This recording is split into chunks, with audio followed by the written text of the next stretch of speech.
Assalamualaikum warahmatullahi wabarakatuh. Selamat pagi kepada Bapak atau Ibu dosen penguji 1 yang saya hormati. Yang saya hormati juga kepada Bapak atau Ibu dosen penguji 2 dan kepada pembimbing saya Bapak Reja Oktovian, SEMM.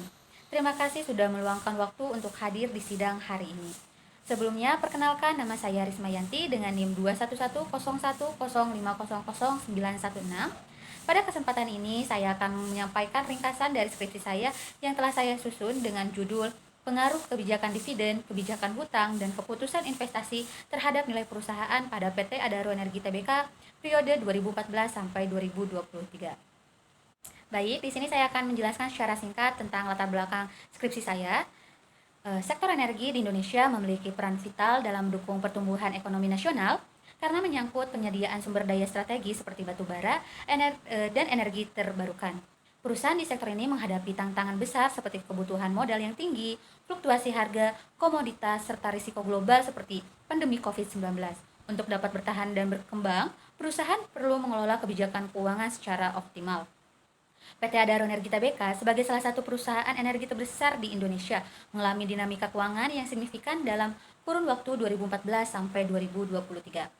Kebijakan dividen menunjukkan strategi perusahaan dalam membagikan laba kepada pemegang saham. Nah, kebijakan hutang menggambarkan porsi pembiayaan melalui utang, sedangkan keputusan investasi mencerminkan efektivitas pengelolaan aset untuk menghasilkan keuntungan di masa depan. Meskipun demikian, hasil peneliti sebelumnya masih menunjukkan perbedaan terkait pengaruh ketiga kebijakan tersebut terhadap nilai perusahaan. Oleh karena itu, dilakukan untuk menganalisis pengaruh kebijakan dividen, kebijakan hutang, dan keputusan investasi terhadap nilai perusahaan pada PT Adaro Energi Tbk periode 2014 sampai 2023. Slide selanjutnya yaitu ada rumusan masalah. Rumusan masalah yang pertama yaitu apakah kebijakan dividen berpengaruh secara parsial terhadap nilai perusahaan pada PT Adaro Energi Tbk periode 2014 sampai 2023. Yang kedua, apakah kebijakan hutang berpengaruh secara parsial terhadap nilai perusahaan pada PT Adaro Energi Tbk periode 2014 sampai 2023.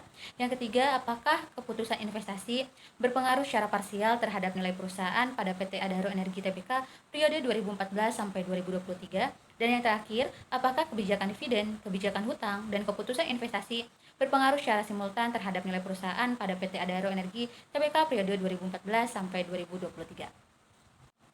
Di sampingnya ada tujuan penelitian. Tujuan penelitian yang pertama yaitu untuk mengetahui pengaruh kebijakan dividen secara parsial terhadap nilai perusahaan pada PT Adaro Energi Tbk periode 2014 sampai 2023. Yang kedua, untuk mengetahui kebijakan hutang secara parsial terhadap nilai perusahaan pada PT Adaro Energi Tbk periode 2014 sampai 2023. Yang ketiga, untuk mengetahui keputusan investasi secara parsial terhadap nilai perusahaan pada PT Adaro Energi Tbk periode 2014 sampai 2023. Dan yang terakhir, untuk mengetahui pengaruh kebijakan dividen, kebijakan hutang, dan keputusan investasi secara simultan terhadap nilai perusahaan pada PT Adaro Energi Tbk periode 2014 sampai 2023. Slide selanjutnya yaitu hipotesis atau dugaan sementara. Untuk hipotesis pertama, kebijakan dividen terhadap nilai perusahaan. HO1 diduga kebijakan dividen tidak berpengaruh terhadap nilai perusahaan dan HA1-nya diduga kebijakan dividen berpengaruh terhadap nilai perusahaan. Hipotesis kedua, kebijakan hutang terhadap nilai perusahaan. HO2 diduga kebijakan hutang tidak berpengaruh terhadap nilai perusahaan dan HA2 diduga kebijakan hutang berpengaruh terhadap nilai perusahaan. Hipotesis ketiga yaitu keputusan investasi terhadap nilai perusahaan. HO3 diduga keputusan investasi tidak berpengaruh terhadap nilai perusahaan dan HA3-nya diduga keputusan investasi berpengaruh terhadap nilai perusahaan. Dan hipotesis terakhir yaitu kebijakan dividen, kebijakan hutang, dan keputusan investasi terhadap nilai perusahaan. HO4 diduga kebijakan dividen, kebijakan hutang, dan keputusan investasi tidak berpengaruh terhadap nilai perusahaan dan H4-nya diduga kebijakan dividen, kebijakan hutang, dan keputusan investasi berpengaruh terhadap nilai perusahaan. Slide selanjutnya yaitu ada variabel penelitian. Di sini saya menggunakan 4 variabel. Variabel pertama yaitu kebijakan dividen atau X1-nya. Di sini saya menggunakan indikator DPR atau dividend cash dibagi laba bersih. Terus yang kedua ada kebijakan hutang atau X2-nya. Di sini saya menggunakan indikator DER, total liabilitas dibagi total ekuitas. Yang ketiga yaitu keputusan investasi atau X3-nya. Saya menggunakan indikator PER yaitu harga saham dibagi running saham.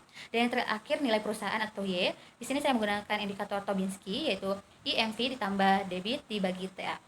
Selanjutnya ada metode penelitian. Di sini saya menggunakan metode kuantitatif. Menurut Sugiono 2019 berpendapat Penelitian kuantitatif adalah metode penelitian yang berlandaskan pada filsafat positivisme digunakan untuk meneliti pada populasi atau sampel tertentu. Pengumpulan data menggunakan instrumen penelitian, analisis data bersifat kuantitatif atau statistik dengan tujuan untuk menguji hipotesis yang diterapkan. Di sampingnya lagi ada teknik analisis data. Yang pertama ada analisis deskriptif, yang kedua ada uji asumsi klasik, diantaranya ada uji normalitas, uji multikolinialitas, uji autokorelasi, dan uji heterokedasitas. Yang ketiga, saya menggunakan analisis regresi linear sederhana dan analisis regresi linear berganda.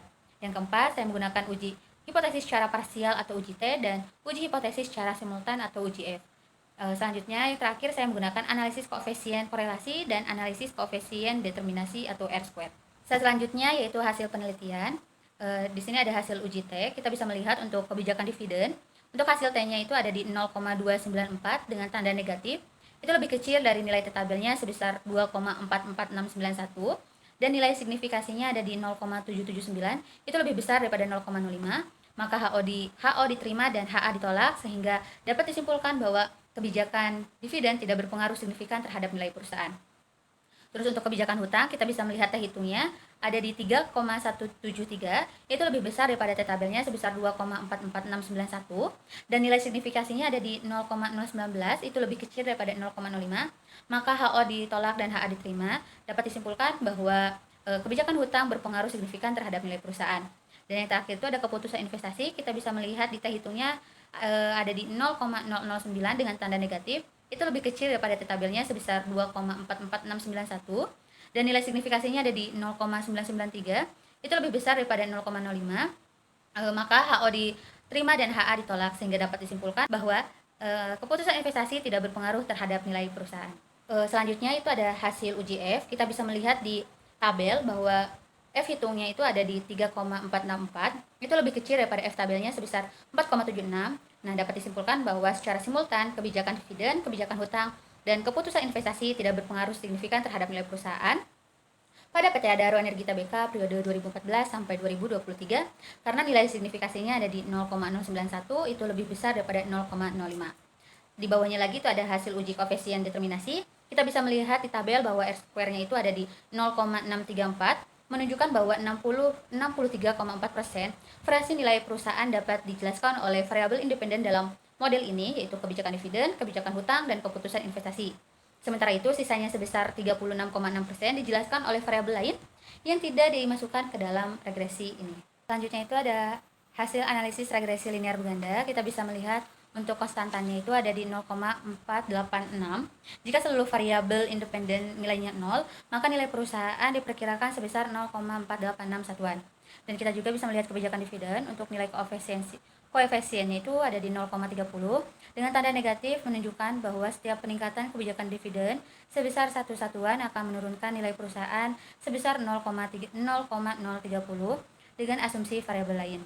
Nilai signifikasinya sebesar 0,779, itu lebih besar daripada 0,05 sehingga pengaruh ini tidak signifikan secara statistik. Untuk kebijakan hutang kita bisa melihat nilai koefisiennya itu ada di 0,771 dengan tanda positif, menunjukkan bahwa setiap peningkatan kebijakan hutang sebesar 1 satuan akan meningkatkan nilai perusahaan sebesar 0,771 dengan asumsi variabel lain. Nilai signifikasinya sebesar 0,019, itu lebih kecil daripada 0,05 sehingga pengaruh ini signifikan secara statistik. Untuk keputusan investasi kita bisa melihat untuk konstanta koefisiennya itu ada di 0,000 dengan tanda positif, menunjukkan peningkatan 1 satuan keputusan investasi tidak memberikan perubahan terhadap nilai perusahaan.